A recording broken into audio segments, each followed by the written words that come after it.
최근 정부가 3기 신도시를 발표했습니다. 그런데 이 발표를 앞두고 정보 유출을 막기 위해서 철저한 입단속에 나섰던 것으로 확인됐습니다.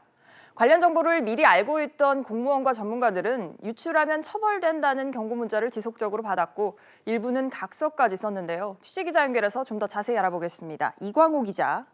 네, 이광호입니다. 네, 기자 먼저 이 경고 문자 내용이 뭡니까?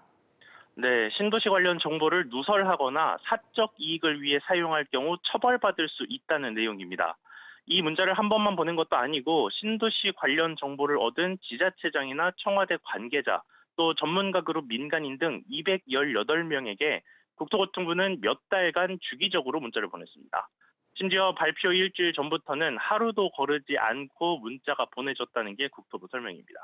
관계자들은 또 보안을 지키겠다는 각서에도 서명을 했습니다. 여기에 기획재정부와 국회 역시 발표 1시간 전에야 관련 내용을 전해받을 정도였는데요.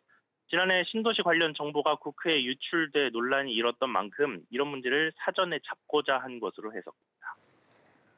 네, 꽤 엄격한 관리였던 것으로 보이는데 이 관계자들 말고 국토교통부 직원들은 훨씬 더 강한 보안을 유지했다고요? 네, 그렇습니다. 실무진의 모든 문서에는 암호가 설정됐고 사무실에는 문서 유출을 감시하는 감시 카메라까지 설치됐습니다.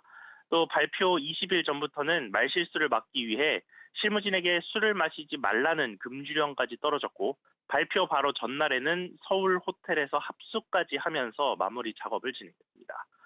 그런데 이처럼 보안 유지는 성공했지만 벌써부터 신도시를 둘러싸고 인근 주민들의 반발과 또 서울 집값 분산 효과에 대한 의구심이 나오고 있어서 대책 효과가 어떨지는 좀 더 지켜봐야 할 것으로 보입니다.